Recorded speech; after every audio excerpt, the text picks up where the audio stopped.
sons of madness, whose father's lips looked out over some accursed, ultimate abyss.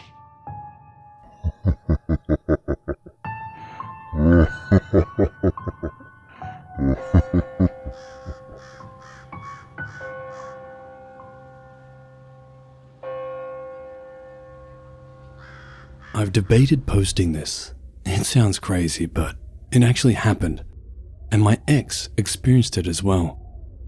We still bring it up from time to time. So, I used to live on the EBCI reservation in the Smoky Mountains.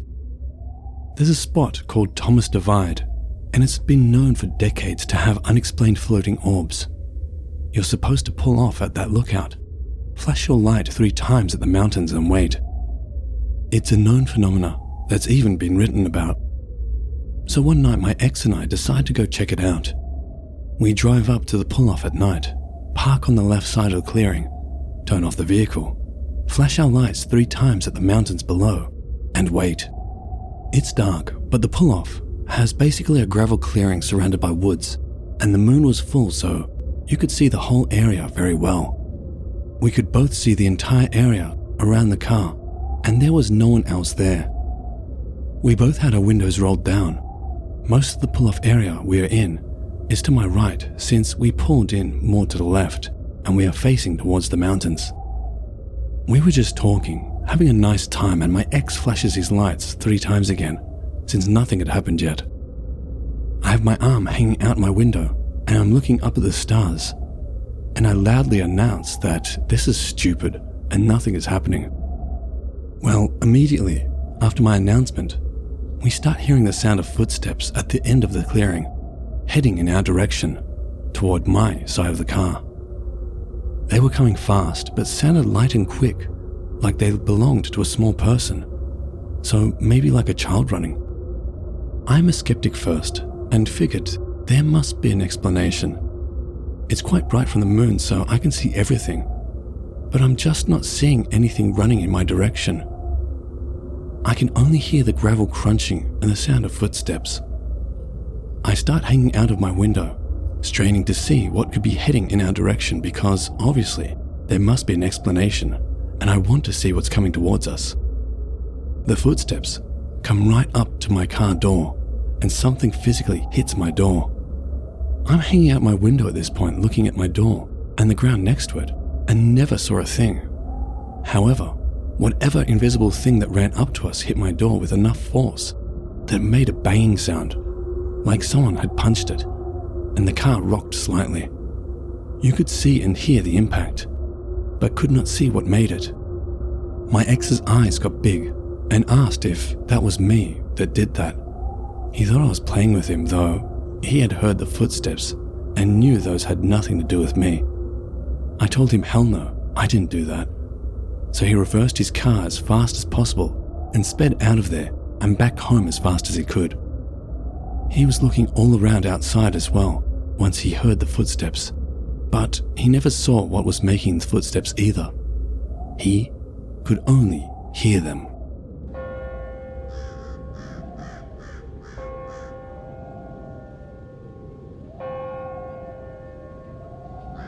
This happened about 5 or 6 years ago. My grandfather lives in a mountainous area of Miyazaki Prefecture. I used to visit him every summer vacation. It was really great.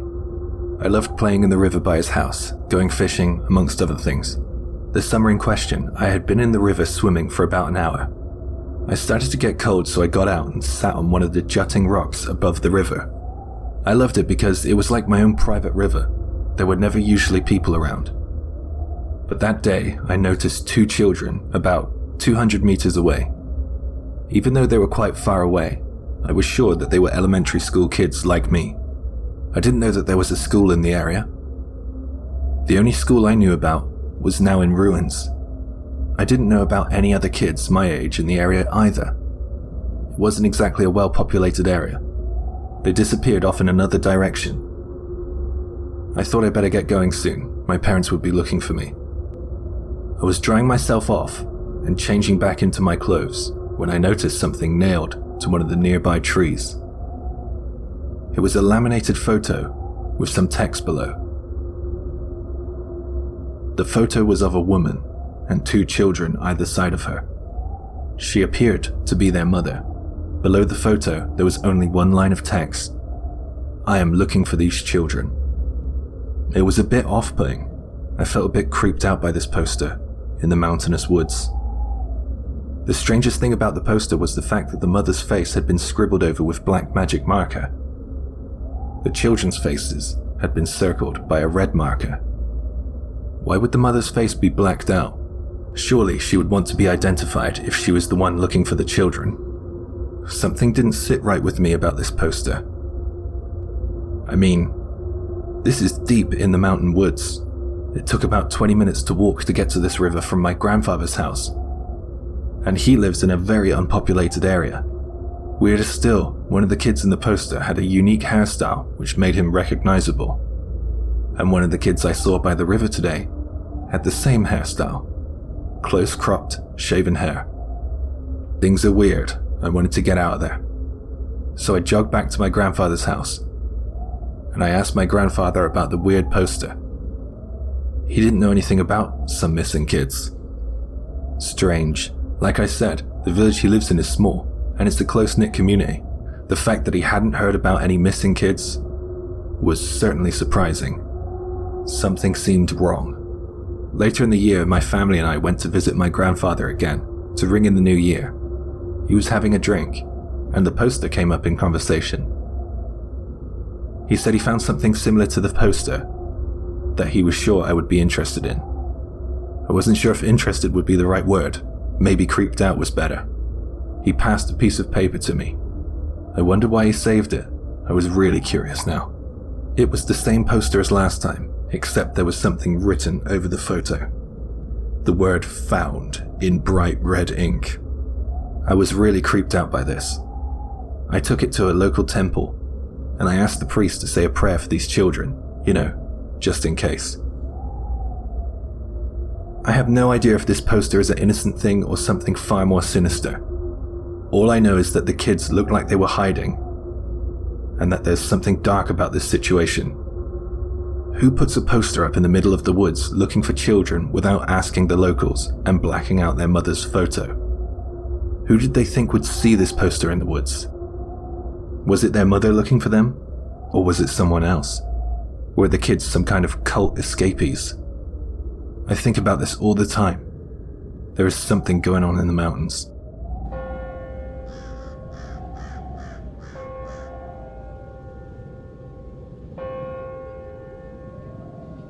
This all happened back in 1985 and 1986. But these are things that my friend and I will never forget. I was working the summers at an old retreat in the North Carolina mountains with about 50 other young adults. It was great fun. While the place had lots of modern buildings, it was ruled over by a hulking white building built in 1912. I think it's important to note that most of the building is just an extension of the mountain itself. It was built using the trees from right where it stands, as well as the rocks and boulders used for the foundation. It's 3 stories, but really 5, counting the basement and the attic full of bats. It was great watching them pour out of there every night. In front of the building is an enormous portico with white columns stretching up all 3 stories. That porch is full of rocking chairs from which you can see a majestic view of the Smoky Mountains. But the back of that building is where we worked. The back of the building was hugged by 2 large wings, forming a U shape back there. We entered our housekeeping facilities via a fire escape that stretched straight up to the 2nd floor rear entrance, a single green metal door. That door was one I knew well. Housekeeping was my department for 3 summers, and even though this was now just the end of the first summer, I was well acquainted with it. It was big, green, metallic, and heavy as shit, with a pull on the outside and a bar to push up on the inside to open it. It did not stay open. In fact, fire regulations required it to stay closed at all times, and it was engineered to shut automatically. So, of course, during the summer with no air conditioning in the building, We kept it propped open with a full bucket of water during the day. Regulations be damned. Sorry this is long, but I feel like all this info is important. A few nights before we all left, we were cleaning our dorms and trying to turn it into a party when we all ran out of cleaning supplies. So around 9 o'clock at night, my best friend and I drove our lazy asses down to the back of the building. It was only a short distance, but there was a very steep incline. We didn't want to walk. I parked my car right in front of the stairs and we got out. At this point, we both began to feel odd. The air was still and stuffy, and I felt positively enveloped by this building, standing in the middle with those massive wings rising above us. The building was completely dark, and since we had been shutting it down for winter, it was already locked up tight. My friend had been with me earlier in the day when I had locked the door, the one at the top of the stairs. As we climbed the stairs, I felt positively oppressed and had to stop. My friend did too. I told him I was scared, and he admitted the same. I'd never felt scared of this building before, and I had spent plenty of time in it alone, exploring the basement and attic. We pressed slowly forward again, and a few steps up, I literally felt an icy chill down my spine. I know it's a stupid cliche, but I've never felt anything like it before or since. Like someone pressed an icicle down the length of my spine. Finally, we reached the top of the stairs, and the instant I put my foot on the top landing, the freaking door swung wide open and stood open for us, revealing the short entranceway bathed in the red light of the exit sign. It wanted us in there, and we both felt it, but it did not feel welcoming at all. In fact, I've never been more scared of anything in my life. I get freaked out about it now, 37 years later. We both just stood there, completely stunned for what felt like minutes before I completely freaked out, started screaming incoherently, and scrambled down the steps, jumping way too many on the way down. We both ran up the steep incline, yelling and screaming, leaving my car behind. Everyone came down and searched the building with us. It was empty, of course, and the door was shut fast and locked when we got back. No one could have pushed that door open and run away without us hearing them. The floors squeaked when you walked on them, and someone running would have been very loud. I have looked at this from every angle I can think of, but I still have no explanation for what happened. I worked there for 3 more summers in that building and have many more stories. My friend stayed to work through the winter one year and saw the Hat Man in the same building.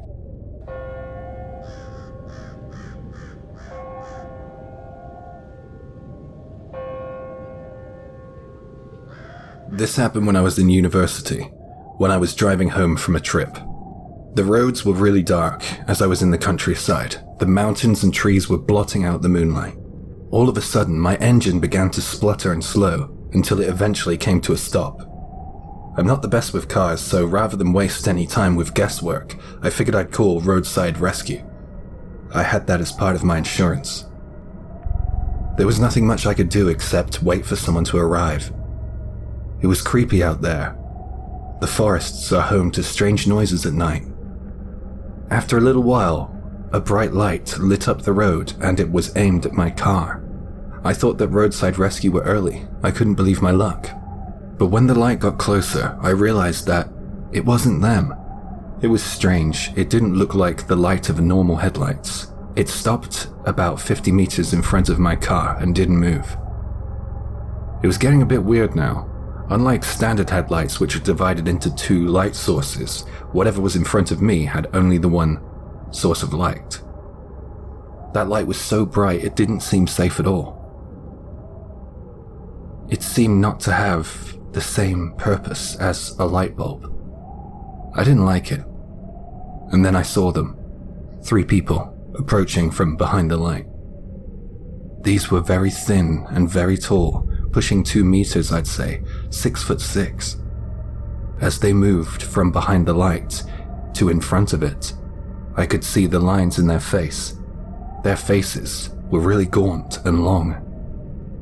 There was something off-putting about these three people that I couldn't quite put my finger on at first, but then I realized what it was. Their style of clothes and hair, etc. They looked like they were from another time period. It was like they had been wearing the same clothes since the 70s. They were wearing chinos, polo shirts, stuff like that. They approached my car and one of them spoke to me. Once again I noticed there was something slightly off-putting about these people. When they spoke, it had all the wrong intonations. Like he was emphasizing the wrong syllables. I'm not quite sure how to explain it, but it just wasn't right. It made listening to them difficult. Yet I detected no accent to indicate that they were foreign. "Where did you come from?" he asked. I chose to remain silent before answering that. I didn't want to let these strangers know about my car's engine trouble, because essentially, I couldn't get away from them. "You have a trouble with your car and I can fix it," he said. It scared me that he knew that. I said thanks, but no thanks. I had already called roadside rescue. The man was persistent. They kept refusing. I really didn't want to speak to these guys out here in the woods alone. Then the strangest thing happened. My thoughts felt like they were changing. Like I had to mentally wrestle with myself not to allow them to work on my car. It felt like my mind was being changed for me. I started to wonder if maybe they could help. Maybe it would be a good idea to unlock the door and let them in. I got out of my car, half of my mind screaming at the other half, imploring me to get back into my car and get the doors locked again. I couldn't fight it. I started following them towards the light. I was completely transfixed. I didn't need to think for myself. I tried to raise my arm, but I couldn't because I wasn't in control of it. I wanted to be scared, but this calm voice inside my head reassured me that there was nothing to fear. That part of me was still screaming to do anything I could to get away from these men, but that internal voice of mine was getting quieter and quieter. While I was walking towards that bright light, my phone started to ring. It must be the roadside rescue people. It snapped me back to reality. I was in control again. I was able to answer the phone. I was back. I knew that phone needed to be on. Something about that call saved me. I must have explained my location in about 10 different ways to the rescue people. I really wanted to be accurate. I didn't want to be out here anymore. Whilst I was on the phone, the men were trying to get me to take up their offer of help. I hated the way they towered over me. In their faces, they were so pale and thin, like barn owls. I refused. I had to. I ran back to my car with my phone clamped to the side of my head. And that was when they began to get angry. They were screaming and shouting by the side of my door. I began to doubt myself. Usually I would never refuse a kind favor, as I would be willing to do the same for someone in my situation, but given what just happened, I knew I couldn't trust these men. They were trying to express anger, but it was like the concept was entirely new to them. Eventually they gave up and headed back towards the beam of light. Before leaving, they did this weird thing simultaneously in front of my car. They placed an open palm on their foreheads and then slapped it. It's like as if you're doing a high five to your own head. Their fingers were long and spider-like. I don't have a clue what that gesture is supposed to mean. The light then shot backwards at tremendous speed and it was gone. Shortly after, the roadside rescue team showed up. The guy went to check the engine and couldn't find a single fault with it. He put my keys back in the ignition, turned it, and my engine started without issue. That really freaks me out because I know that my engine stopped. I hated it, but I needed to get out of the woods. I headed in the direction the light shot off in and managed to get home without any further incident. However, when I woke up the next day, I had a really strange rash all over my body. I went to see a dermatologist and he couldn't figure out the cause of the rash. I think the rash went away after 10 days or so with the cream and ointment I got from the dermatologist. I'm sure that rash was related to the bright light and those three men. Well, I say men, I'm not entirely convinced of that fact. About 2 years after this happened, I was at a party and a woman said that when she was driving out in the mountains in the same area that I was with her boyfriend, They said they saw something, similar to what I did. She said on 2 occasions she saw beams of light flying across the night sky. Some people snickered at that, but I didn't. It felt all too real. Did we have some sort of encounter with a UFO? It must be really hard to believe this, but I wish I could just give you my memories or my mind for a while. The fear those 3 tall men instilled in me was otherworldly. That said, I don't know why my mind changed to trusting them like a light switch being switched on and off. It lingers in my thoughts often. It was truly disturbing.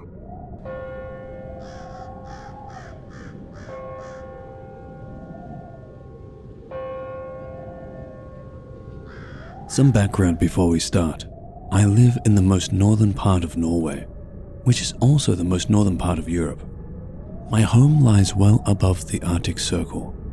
This means, for those of you unaware, that we have very short summers where the sun never sets, and very long winters where the sun never rises. Those long and cold months of darkness in the end and beginning of the year have made us into an understandably superstitious kind. There were many tales meant to safeguard us growing up. You have the Stalo, the mountain troll who steals children who wander too far from their home. You have the Mewling, who you will not see, but you can hear it stalk you, letting out the cries of a baby. And the Nok, who lies in waiting beneath the surface of lakes and rivers, waiting to drown any unsuspecting swimmers. My story begins when I was 16 years. I had just gotten my hunting license, and my father had even bought me a shotgun for my birthday. This was big for me, as I had always followed my father on hunting trips as a child, but never had I actually shot grass myself. My father is the stereotypical northern Norwegian. He knows everything about the outdoors, and he can endure any hardship or weather with the same unwavering sense of macabre humor. Once his fingers got stuck in a saw at his workplace and peeled the skin off his middle finger like a banana peel. He promptly bandaged it up by himself and kept going. He did not consider going to the doctors to get it looked at before almost 2 weeks had passed, and the stench of the bandages had made him unbearable to stay in close proximity with. In the end, he needed a skin transplant and several weeks off work before his hand was remotely usable again.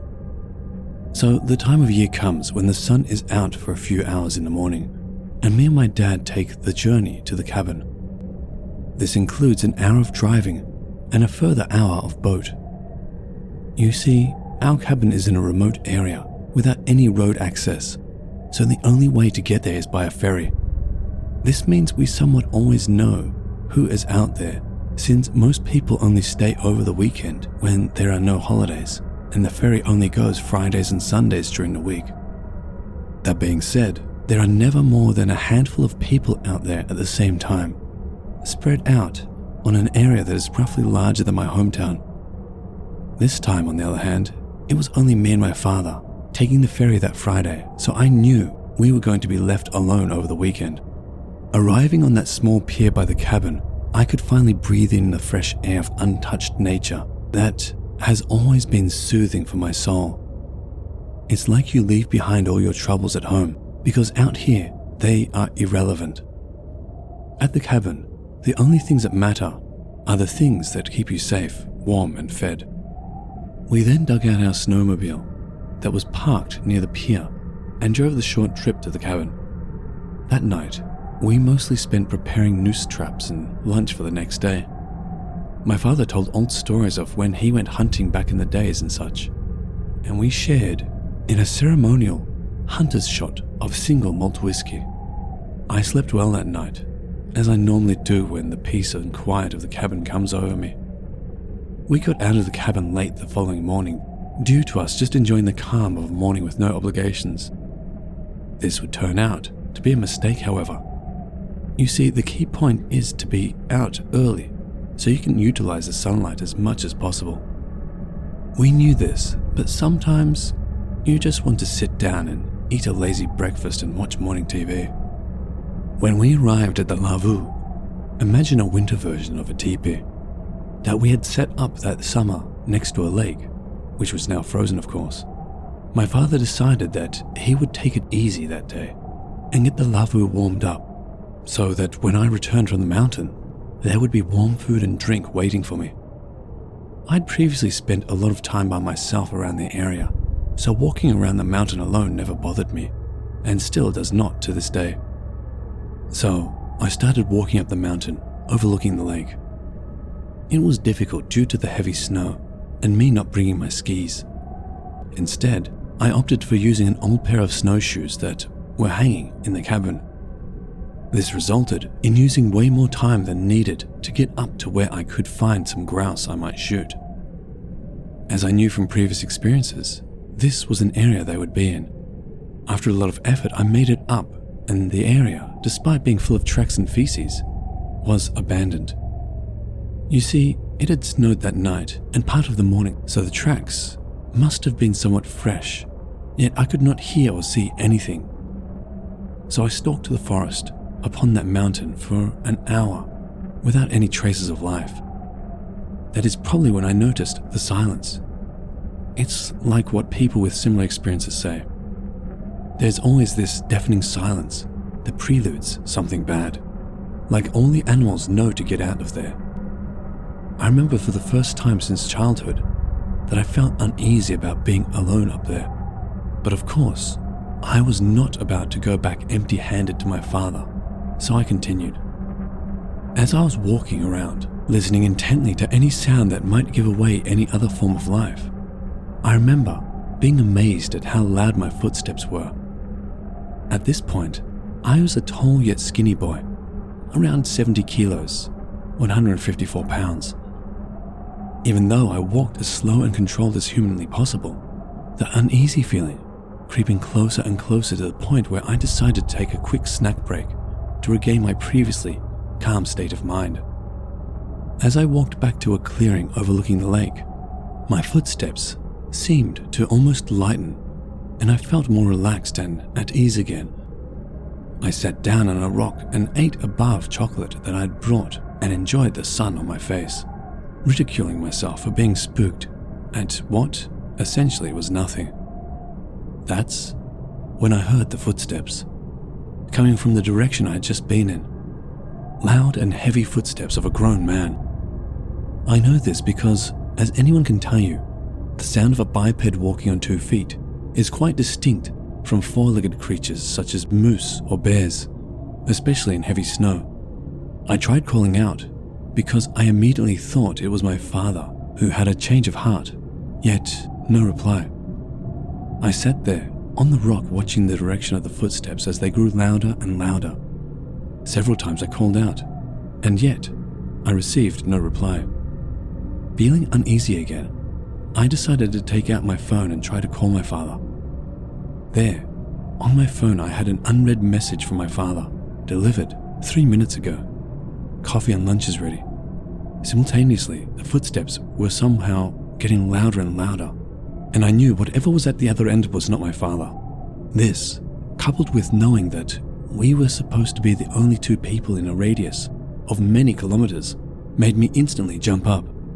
I grabbed my shotgun and noped out of there as soon as I had tightened my snowshoes. As I was making way at all haste, I could hear whatever was stalking me pick up the pace.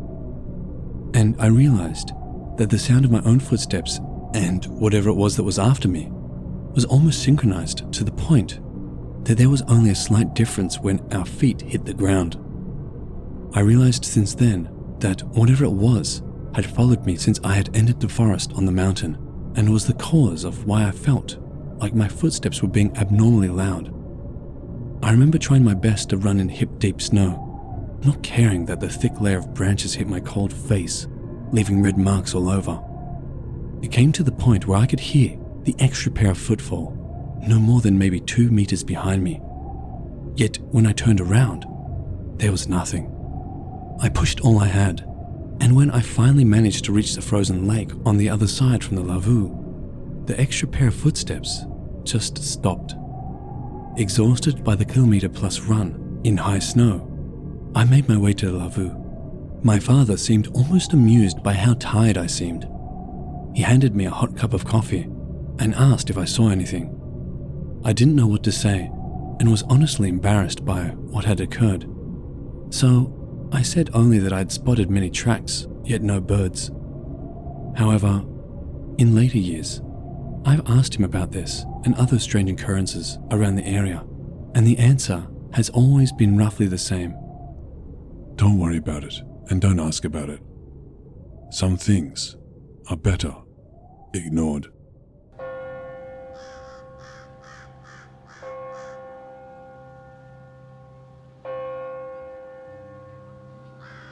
Hello watchers and listeners, thank you so much for watching. As always, a big thank you to all of the Reddit users who kindly allowed me to use their stories. If you want to help support this channel, you will find links to both my Patreon and my Teespring store in the description below, so feel free to have a look. And the biggest thank you to all of you who continue to support me. I truly do appreciate it. And remember, Papa loves you.